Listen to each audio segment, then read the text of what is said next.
नमस्कार, Manisha's kitchen and व्लॉग्समध्ये आपले मनापासून स्वागत आहे। तर आज आपण बघणार आहोत अतिशय महत्त्वपूर्ण किचन टिप्स व आरोग्यविषयक टिप्स। केसांना मोहरीचे तेल लावण्याचे फायदे।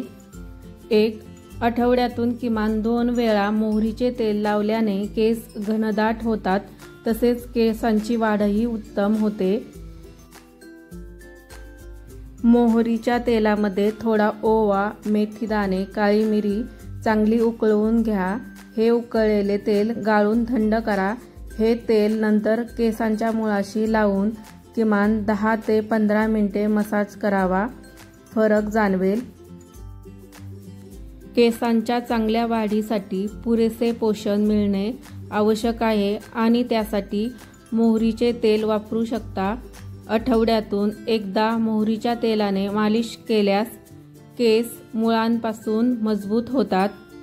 4. केसांमध्ये पोषणाचा अभाव किंवा त्यांची योग्य काळजी न घेतल्यास कधीकधी केस पांढरे होऊ शकतात, पण जर अंघोळीच्या 2 तास आधी केसांना मोहरीच्या तेलाने व्यवस्थित मालिश केली तर केसांचा पोत सुधारतो आणि केस पांढरे होण्याचा धोका बऱ्याच प्रमाणात कमी होतो। आता जाणून घेऊया काही आरोग्यविषयक टिप्स। टोमॅटोमध्ये सैंधव मीठ घालून ते सॅलड म्हणून खाल्ल्याने उच्च रक्तदाबाची समस्या दूर होते आणि पोटातील जंत देखील नष्ट होतात। गुडघेदुखीसाठी घरगुती उपाय। हळद आणि आल्याचा वापर। 1 चमचा हळद पावडर आणि 1 चमचा आल्याचा रस पाण्यात उकळून घ्या। हे मिश्रण दिवसातून 2 वेळा प्या। हळद आणि आलं वाटून त्याची पेस्ट तयार करून दुसऱ्या भागावर लावावे, फरक जाणवेल। नेल पॉलिश जास्त काळ टिकवण्यासाठी फ्रीजमध्ये ठेवावे, म्हणजे ते कोरडे पडत नाही। फ्रीजमध्ये स्टोअर केलेले अर्धवट लिंबू कधीही वापरू नये। फ्रीजमधील अर्धवट चिरलेले लिंबू वापरणे असू शकते धोकादायकच, कारणे योग्य की अयोग्य। तज्ज्ञांच्या मते अर्धवट कापून ठेवलेला फ्रीजमधील लिंबू 3 दिवसात वापरावा आणि योग्य पद्धतीने ते स्टोअर असेल तरच ते लिंबू पुन्हा वापरणे योग्य। कापलेले लिंबू फक्त 2 दिवसासाठी फ्रीजमध्ये ठेवावे। जर 3 दिवसापेक्षा जास्त काळ फ्रीजमध्ये असेल तर ते खराब होऊ शकते। तसेच लिंबाची चव आणि ताजेपणा कमी होतो। कालांतराने ऑक्सिडेशनमुळे लिंबामध्ये असलेले व्हिटॅमिन सी नष्ट होते, ज्यामुळे त्याचे पोषण कमी होते।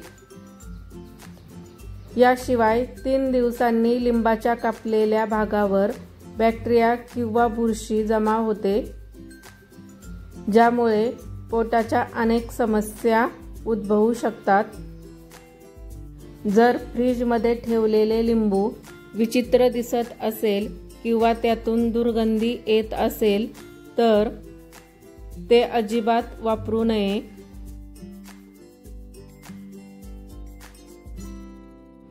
जर लिंबू पूर्णपणे शिजल्यासारखे किंवा सुकल्यासारखे किंवा कोरडे दिसत असेल तर वापरणे टाळावे।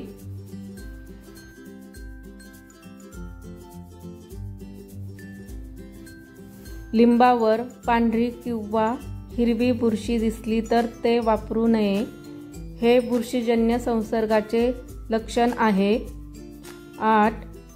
जर लिंबातून तीव्र आंबट किंवा कुजल्यासारखा वास येऊ लागला तर ते खाणे टाळावे, कारण हे लिंबू खराब झाल्याचे लक्षण असते।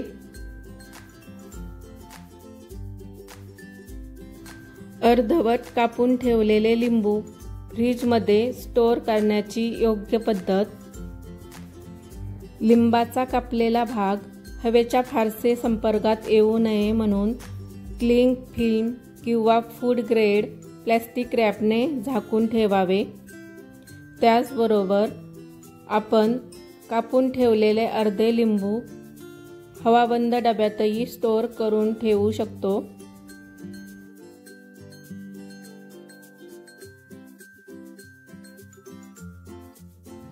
तसेच कापलेली बाजू खाली तोंड असेल अशी ठेवावी। यामुळे लिंबू कोरडे होण्यापासून वाचेल आणि बॅक्टेरियाचा धोका कमी होईल। आता बघूयात कोथिंबिरीचे फायदे। 1.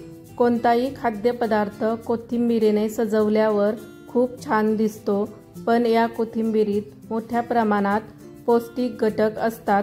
आपण स्वयंपाकात अनेक प्रकारच्या हिरव्या भाज्या वापरतो, त्यापैकी एक म्हणजे कोथिंबीर। कोथिंबीर प्रत्येक पदार्थांची चव आणि सुगंध वाढवते।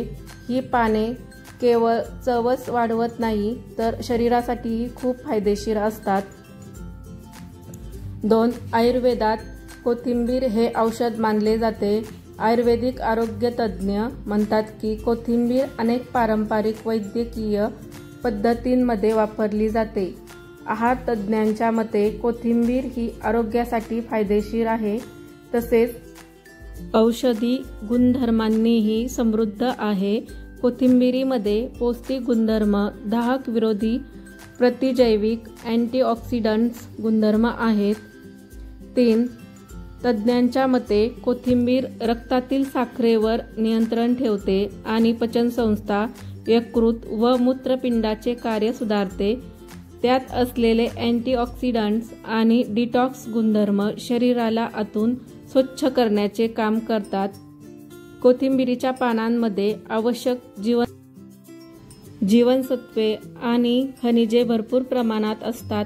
त्यामध्ये अ, क, ब, के या जीवनसत्वांचा समावेश आहे, जी डोळे, त्वचा आणि हाडांसाठी खूप महत्त्वाची आहेत। 5. पचन आणि रोगप्रतिकारक शक्ती वाढवते। रिकाम्या पोटी ही पाने चावून किंवा त्यांचे पाणी प्यायल्याने गॅस, ॲसिडिटी व पोटाचे विकार यासारख्या समस्यांपासून आराम मिळतो। कोथिंबिरीमध्ये असलेले क जीवनसत्व शरीराची रोगप्रतिकारक शक्ती वाढवते। जर शरीराची रोगप्रतिकारक शक्ती चांगली असेल तर सर्दी, खोकला व ताप यासारखे हंगामी आजार सहजासहजी होत नाहीत। 6. कोलेस्ट्रॉल नियंत्रण। कोथिंबिरीमध्ये असलेले पोटॅशियम रक्तदाब नियंत्रित करण्यास मदत करते। ते कोलेस्ट्रॉल देखील संतुलित ठेवते। अँटीऑक्सिडंट आणि व्हिटॅमिन ए त्वचेला चमक देतात। ते शरीराला विषमुक्त करते। कोथिंबीर पाणी आणि शरीरातील विषारी पदार्थ बाहेर काढण्यास मदत करते।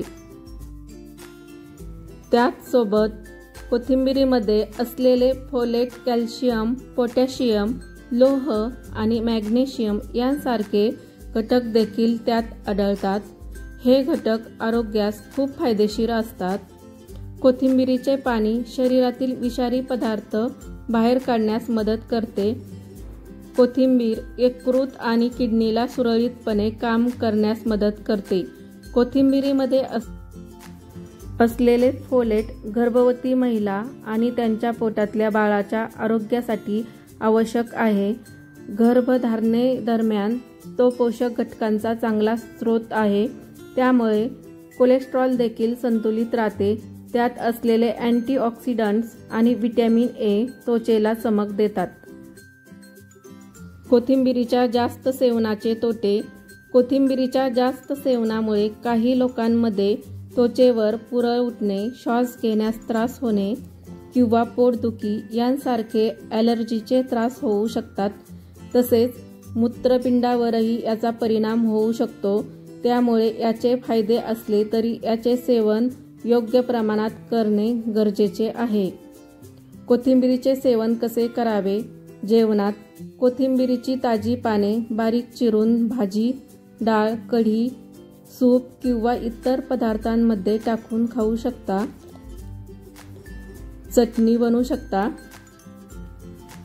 कोथिंबिरीची पाने, आले, मिरची, लिंबू व मीठ घालून चटणी बनवू शकता। तसेच सॅलडही बनवू शकता। कोथिंबिरीची पाने चिरून सॅलडमध्ये टाकू शकता। कोथिंबिरीचे पेय। कोथिंबिरीची पाने पाण्यात उकळून थंड झाल्यावर पिऊ शकता।